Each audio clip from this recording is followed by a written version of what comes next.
Hello दोस्तों, आज की क्लास में हम आपके लिए कुछ महत्वपूर्ण प्रश्न लेकर आए हैं। चलिए दोस्तों शुरू करते हैं। पहला प्रश्न है 11 square plus 12 square plus 13 square. आपने देखा ये प्राकृत संख्या के वर्गों का योग है। तो मैंने आपको बताया था सबसे पहले आप क्या करोगे, देखिए 11 से शुरू हो रहा है तो आपको कहाँ से लेना है, 1 से लेना है। ठीक है, तो सबसे पहले आप क्या करेंगे, 1 से लेकर कहाँ तक अंतिम है, 20 तक। तो 1 से 20 तक आपको वर्गों का योग करना है पहले। ठीक है, कहीं भी अगर कहीं बीच में से देते हैं तो आपको सबसे पहले 1 से लेकर उस अंतिम तक लेना है। ठीक है, माइनस क्या करोगे, माइनस करेंगे जो बच गया है। 11 से पहले कहाँ तक बच गया है, 1 से लेकर 10 तक बच गया है, तो 1 से 10 तक वर्गों का योग करेंगे। ठीक है, तो प्राकृत संख्या के वर्गों का योग निकालते हैं तो उसका फॉर्मूला क्या होता है, आपको मैंने बताया था n इंटू, ठीक है, n+1 इंटू 2n+1 अपॉन 6 होता है। ठीक है, n इंटू n+1 ब्रैकेट में 2n+1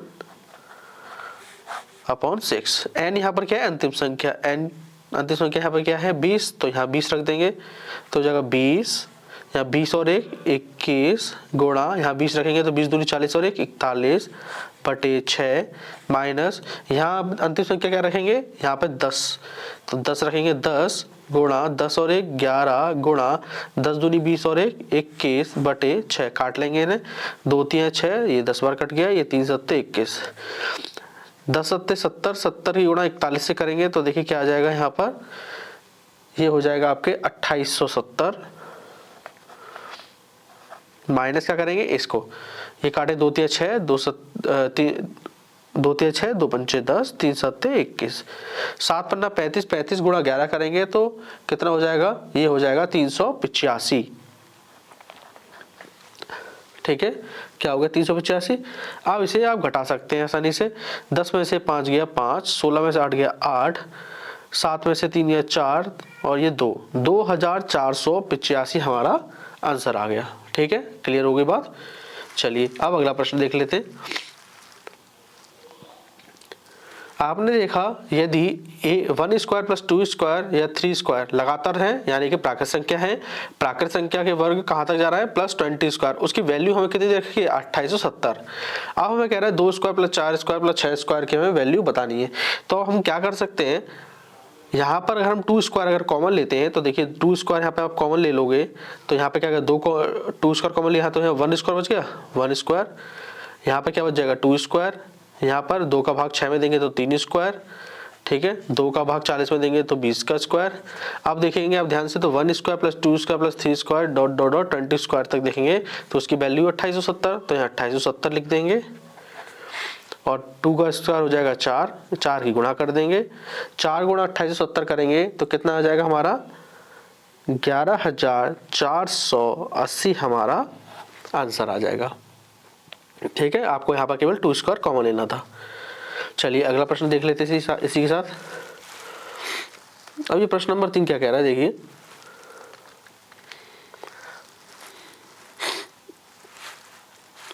थोड़ा एडजस्ट कर लेते हैं इसको। ठीक है, देखिए क्या है, प्रश्न कह रहा है किसी संख्या को 6 से विभक्त करने पर 3 शेष बचता है। ठीक है, तो इस संख्या के वर्ग को 6 से भाग देने पर शेष क्या बचेगा।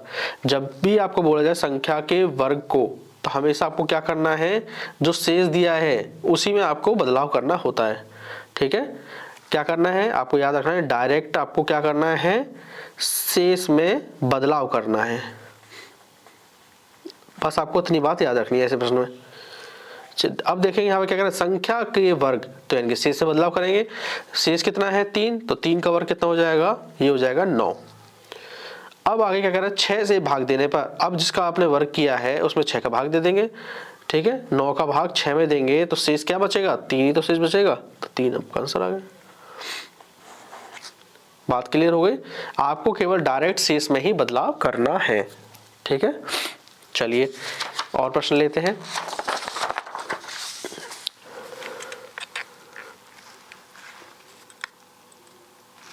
चलिए अब अगला प्रश्न देखेंगे आप, तो लिखा हुआ 18 गुणा 29 गुणा 35 बटे में 4 है, तो शेष हमें बताना है। या तो आप इन सबकी गुणा करोगे फिर 4 का भाग दोगे, ठीक है, तब आपका शेष निकल सकता है। एक तरीका ये है, या तो देखिए सबसे आसान तरीका क्या होगा, एक एक करके सब में भाग दे दीजिए।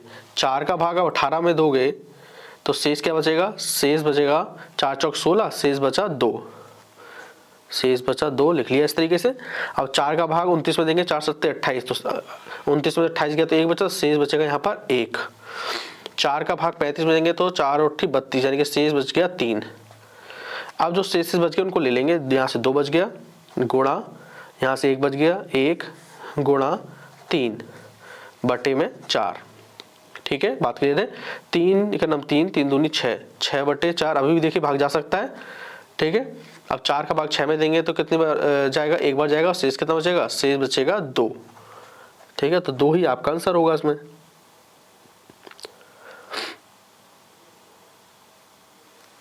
ठीक है, बिल्कुल ठीक है। यहाँ तक कोई दिक्कत नहीं होगी, मुझे उम्मीद है समझ में आ गया होगा। चलिए एक प्रश्न और लेते हैं इसी तरीके से। अब एग्जाम में प्रश्न आया आपके पास 18 गुणा 29 गुणा 35, ठीक है। चलिए आप देख लेते हैं, 7 का भाग आपने 18 में दिया, ठीक है, 7 का भाग आपने किस में दिया, 18 में दिया, तो 7 दूनी 14, तो शेष क्या बच गया यहाँ पे, शेष बच गया 4। 7 का भाग 29 में दिया तो शेष बच गया 1। 7 का भाग 35 में देंगे तो शेष क्या बचेगा, 0, ठीक है। 7 पन्ना 35 पूरा पूरा कट जाएगा, तो शेष क्या बचा यहाँ पे, 0। अब इनकी गुणा कर लेंगे, 4 गुणा 1 गुणा 0 बटे 7, 4 का नाम 4, 4 की गुणा 0 करेंगे 0, 0 बटे 7 का मतलब क्या हो गया, आंसर 0 ही हो गया, ठीक है। तो 0 शेष बच गया आपका आंसर। तो देख सकते हैं आप कितनी आसानी से आपने इसे सॉल्व कर लिया, ठीक है। तो दोस्तों अगर आपको क्लास पसंद आ रही हो तो प्लीज़ चैनल को लाइक शेयर और सब्सक्राइब जरूर कर दीजिएगा। थैंक यू दोस्तों।